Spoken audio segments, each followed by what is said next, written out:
All right, let's dive in. Today we're headed to Sushi Oda in San Diego, Oh, yeah, a real institution. for sure. But some people are saying it's not what it used to be. Interesting. What are we working with here? Well, we've got Yelp reviews, a bunch of them actually, and the restaurant's own website. Nice. So we can compare what they say about themselves to what customers are experiencing, right? Exactly, and try to get to the bottom of this whole "is it still good" debate. Sounds like fun. Where do we even begin with a place like Sushi Oda? I mean, their history alone could fill a book. No kidding. Their website talks about like decades of tradition, using the best ingredients, that whole sushi master vibe. Yeah, but does that hold up? I mean, times change, ingredients change, tastes change. That's what we're here to find out. Hmm. And the menu itself is like a whole other mystery. Oh, how so? Well, on Yelp, they've got this popular dishes list, and it's got all the hits. Yeah. Sea urchin, crunchy salmon roll, white tuna rolls. The classics, for sure. Gotta keep the people pleased, right? Right. But then you see things like sweet shrimp, yellowtail belly. Ooh, chutoro. Nice. That's not your average everyday sushi. Exactly. It's like they're trying to appeal to two different crowds. Mm. The sushi purists and the more adventurous eaters. And speaking of adventurous, did you see the specialty rolls on their website? I did. They described each one in detail, like the spider roll. What's in that one again? It's been a while. Soft shell crab, cucumber, avocado, and it's all tied together with a spicy mayo. Okay, now I'm getting hungry. Yeah. But let's not get ahead of ourselves. We need to see what people are actually saying about their experience. Yeah, because the Yelp reviews are all over the place. Mm-hmm. Some people are calling Sushi Oda like the holy grail of sushi. While others are like overhyped and disappointing. That's quite a range. Seriously. So how do we make sense of such wildly different reactions to the same place? Well, for starters, perceptions of value can be pretty subjective. What one person considers a steal, another might find overpriced. Especially when you're talking about high-quality ingredients like fresh fish. True. Plus, we're talking about a place with a long history, decades even. Maybe those expectations play a role in how people judge it. Absolutely. When a restaurant's got this legendary status, it sets a really high bar. Even a small slip in consistency or a change in, where they get their ingredients could feel like a huge letdown. Right, like when your favorite band releases a new album and it just doesn't quite hit the same. Exactly. And maybe some people are just nostalgic for the Sushi Oda of, their memories, while others are more focused on how it is now. Interesting point. Tastes evolve. Maybe those who are disappointed are comparing it to all these new high-end sushi spots popping up all over San Diego. Yeah, the competition's definitely heating up. It's not like Sushi Oda's got the scene all to themselves anymore. And speaking of changes, some reviewers mentioned things like smaller portions and price increases. Yeah, I saw that too. Do you think that's part of the problem? It could be. We've got to factor in rising costs, shrinkflation and all that. Yeah. It's tough out there for restaurants. For real.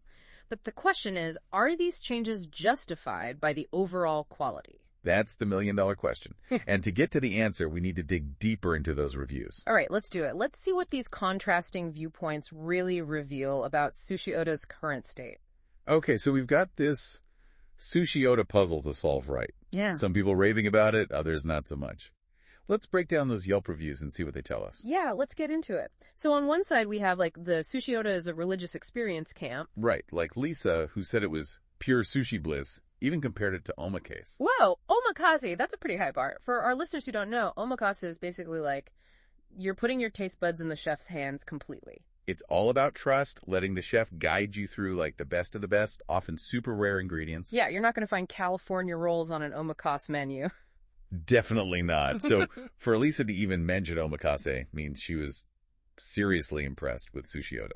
And it wasn't just the overall vibe. She specifically raved about the chef's choice nigiri. Yeah, she said the portions were generous and the price was reasonable. Portion size and price. Two things that come up a lot in the negative reviews. Right, but we'll get to those later. Mm-hmm. First, more love for Sushi Oda. A lot of folks echoed Lisa's praise, especially about the freshness of the fish. Okay, that's key with sushi, right? Freshness can make or break the whole thing. Absolutely, and that brings up something you mentioned earlier, sourcing and seasonality. Oh yeah, crucial stuff. A good sushi chef knows when to get what fish, where it's coming from, how it's handled, all that jazz. So it's kind of like the farm-to-table thing, but for seafood. Exactly. You want to know your fish had a good life, sustainably caught and all that. Makes a difference in the taste, too, I bet. Big time.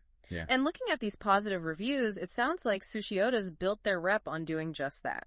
Fresh, high-quality ingredients, just like they brag about on their website. Okay, so we've got Team Sushi is heaven, but then there's the other side. The doubters, the disappointed, it's not what it used to be crew.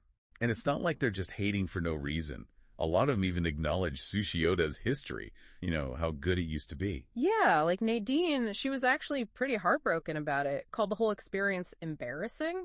Ouch. Embarrassing. Yeah. That's rough. What went wrong for her? Well, she said the nigiri was tiny, not even fresh.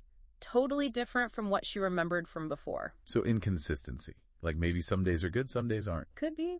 Or maybe the quality's just dropped overall. Remember, we're talking about a place with a huge reputation to uphold. Even a little slip-up can be a big deal. Makes sense. And Nadine wasn't alone. A bunch of reviewers complained about smaller portions, price hikes that seemed out of line, just a general feeling that things weren't as good as they used to be.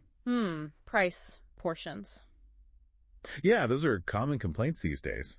Could be just the reality of running a restaurant in this, economy. Rising costs, shrinkflation, it's got to affect even the fancy sushi places, right? For sure. But then there's also the whole San Diego sushi scene to consider. It's booming. So many new spots popping up, all trying to outdo each other with crazy rolls and fancy ingredients. It's like Sushi Oda's got to compete with all these new kids on the block, and maybe they're struggling to keep up. Maybe their whole classic sushi thing isn't cutting it anymore. People want something new, something flashy. It's a tough spot to be in, for sure.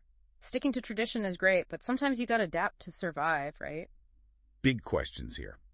Is Sushi Oda just riding on past glory? Or can they evolve without losing their soul? And how do they even start to address these mixed reviews? So many factors at play. We've got the sourcing, the seasonality, the changing tastes, and now this whole evolving sushi scene. It's like, how does Sushi Oda fit into all this? What's their place in the grand scheme of San Diego sushi? We're going to have to figure that out. Okay, so we've really gone deep on Sushi Oda, right? From their history to the Yelp reviews, the good, the bad, everything. We even talked about where the fish comes from and all that, but now, like you said, we need to zoom out a bit. Right, see how Sushi Oda fits into the bigger picture of San Diego sushi? It's not like they're the only game in town anymore. Not even close. San Diego's become like a sushi paradise. You've got these old school places like Sushi Oda, the OG. Holding down the fort, keeping the tradition alive. Exactly.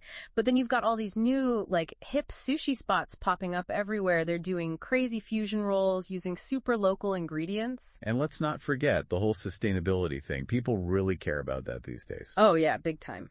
Diners want to know their fish is coming from a good place. Ethically sourced. So it's like Sushi Oda's got this legacy, this reputation, but they're also in the middle of this, sushi evolution happening all around them. It's a real challenge for these older places. Do they stick with what they know, what made them famous, or do they try to, modernize? And how do they even do that without losing, the heart of what Sushi Oda is? Right. It's a balancing act, They could just double down on that classic sushi bar experience, the no frills, all about the fish kind of thing. Yeah, the purist would love that. Yeah. But would it be enough to compete in this new sushi landscape? Maybe, maybe not. Or they could try to evolve the menu a bit, add some of those trendy rolls, experiment with local ingredients. But then they risk alienating the folks who love them for their old school vibe. Exactly. It's tough. And then there's the whole online review thing. People are brutal. No kidding. Yeah. But maybe they could actually use those reviews to their advantage. Respond to the negative ones. Show they're listening. Oh, yeah. Hey, we hear you on the portions. We're working on it. Exactly. Be transparent. Show they care. Maybe even highlight the positive reviews. Yeah. Prove those Sushi Oda is the best. Folks, right. So where does this leave us? We've talked about the history, the good reviews, the bad reviews, the whole San Diego sushi scene. It's been quite a deep dive. It really has. And I think we've given our listeners a lot to chew on. Ultimately, whether Sushi Oda is still worth it, it's a personal decision. It depends on what you're looking for in a sushi experience, right? Exactly. Are you a purist? Do you want those crazy modern rolls? Are you all about the ambiance or just the quality of the fish? There's no right answer. San Diego's got something for every sushi lover out there. That's the beauty of it. So go explore, try different places, see what you like. And hey, if you end up at Sushi Oda, let us know what you think. We're dying to know if they're still living up to the hype or if it's time to pass the torch to the next generation. Until next time, happy sushiing.